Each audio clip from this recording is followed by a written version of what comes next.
kita punya tanah, terus itu diberikan untuk bangunan, untuk apa namanya, apakah MI atau masjid mau musola yang namanya wakaf, nggak peduli lagi. Artinya untuk harapan kita setelah mati, dengan menyerahkan itu semua, kita akan ada pahala yang mengalir, sehingga kita walaupun kita tuh ibadah kita bolong-bolong atau kurang-kurang, nanti kita dijamin pasti masuk surga.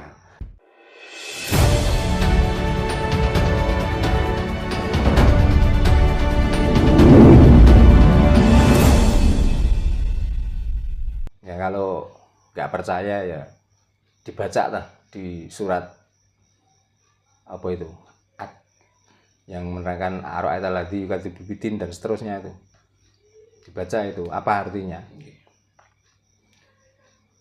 Saya pernah membaca sebuah artikel Pak Terno, bahwa di situ menerangkan bahwa Arab itu kan negara gurun, ya kan? Padang pasir dan bahkan nyaris tidak ada air sama sekali.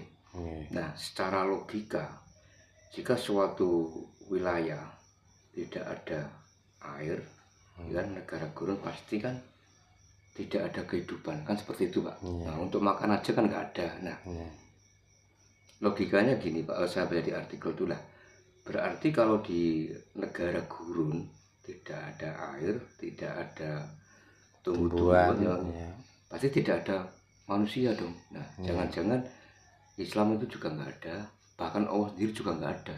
Seperti itu Pak, dengan artikel yang monggo dicoba dijelaskan. Ya kan sudah jelas dari beberapa narasumber, dari beberapa ilmuwan. Ya. Sebenarnya ilmuwan apa saja kalau dibahasakan Arab itu juga ulama. Ulama atau alim itu artinya orang yang berilmu. Betul. Dalam arti berilmu itu sudah bisa membaca alam ini. Bukan membaca kitab itu namanya ulama. Kalau membaca kitab, ternyata apa yang ditulis di kitab adalah dongeng, cerita. Gitu. Makanya yang dinamakan ulama atau alim, waktu di zaman dahulu, memang negara Arab itu juga negara yang kosong, betul, tanpa penduduk sama sekali. Tandus gitu, ya, karena di situ tidak ada air, tidak ada tumbuh-tumbuhan dan lain sebagainya. Lah kenapa negara Arab itu tiba-tiba kok? Wong sebenarnya itu juga bukan negara Arab sebenarnya. Wong Arab itu juga diartikan banyak. Arab itu ada namanya orang kalau bahasa sini ya orang transmigrasi,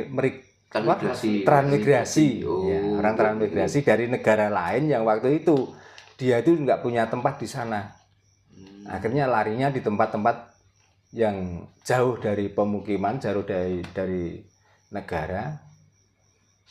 Nah, mereka ya saat tempat yang tandus dan lain sebagainya itu, maka kalau di situ ada sumber itu bukan dari situ, tapi aliran dari entah dari gurun atau dari gunung yang lain diarahkan ke situ, karena untuk apa? Untuk menghidupi orang-orang yang menempati di situ itu. Ya.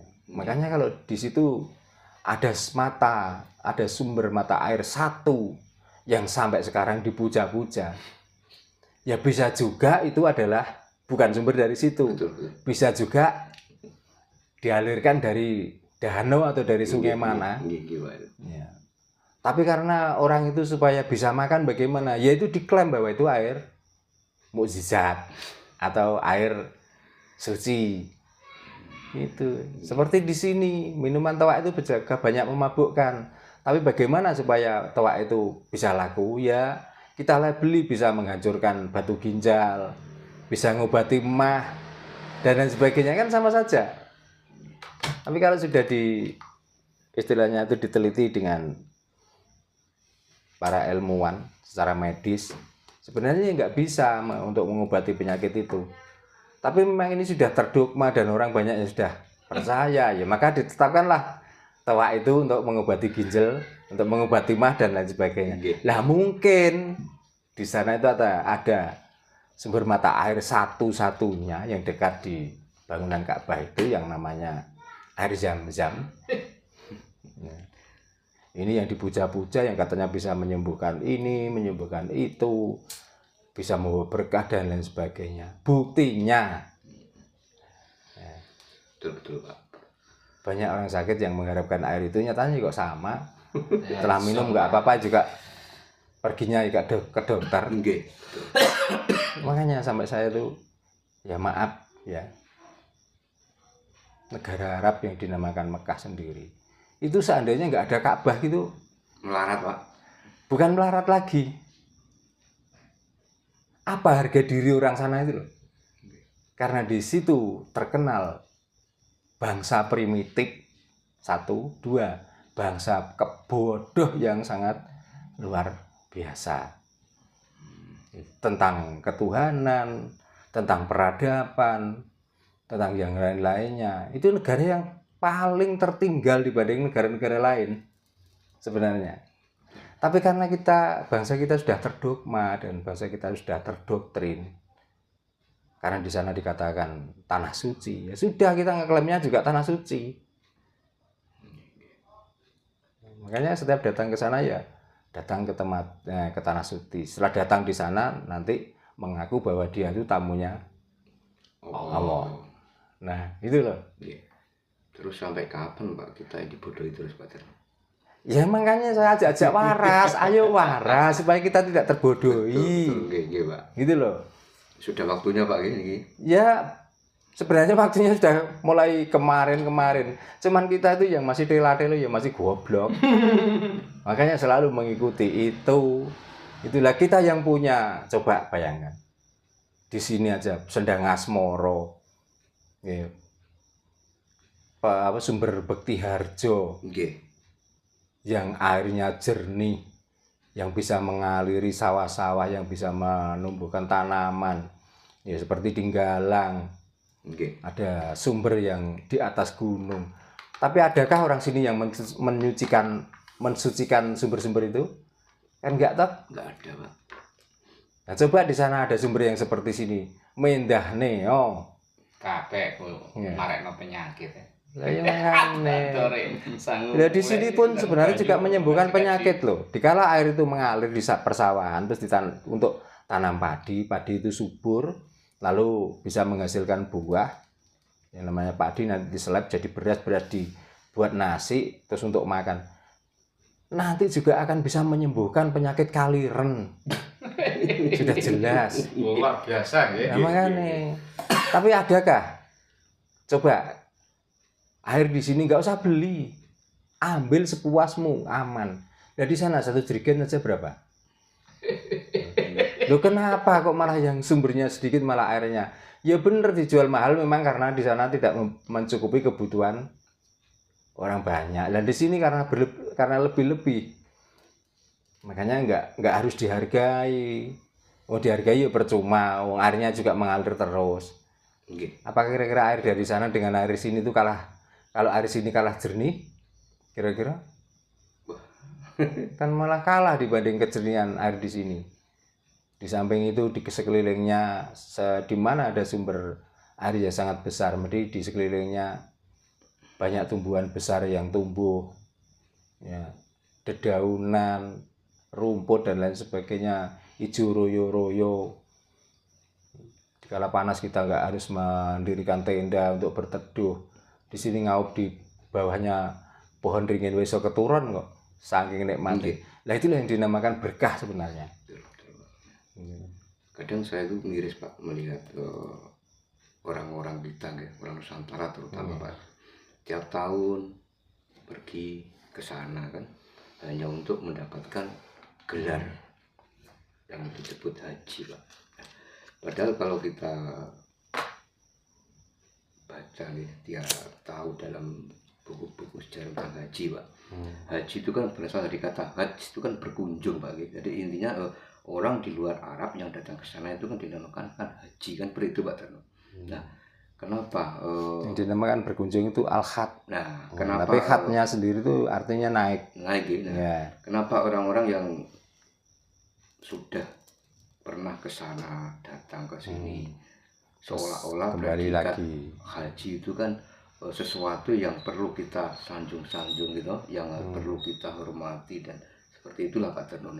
Padahal negara-negara Arab sendiri, bahkan negara-negara luar negeri sendiri yang beragama Muslim tidak pernah menggunakan gelar haji, Pak. Ya, pokoknya di sini tuh selagi Gunung Kawi masih buka, ya korupsi masih mudah.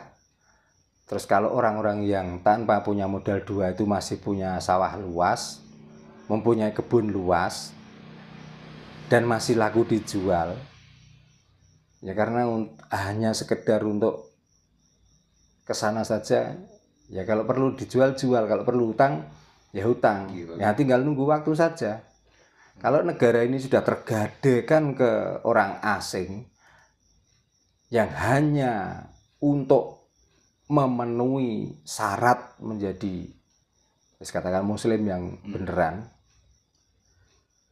nanti kalau sini sudah nggak ada tempat lagi untuk anak cucu kita, ya paling-paling ya karena di luar Jawa masih banyak tanah yang luas yang belum ada penghuninya, ya paling-paling ya transmigrasi lagi itu kalau sudah habis.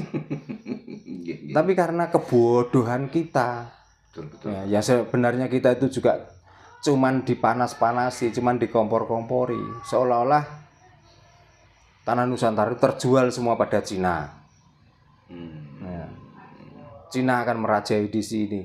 Lah apakah kita itu juga pernah berpikir di saat mau ke sana kita nggak punya apa-apa, sedangkan yang di sini itu yang istilahnya kerja yang ulet, yang pintar cara manajemen keuangan itu hanya orang-orang Cina. Terus siapa lagi yang diandalkan mau beli untuk beli tanah itu kalau nggak Cina?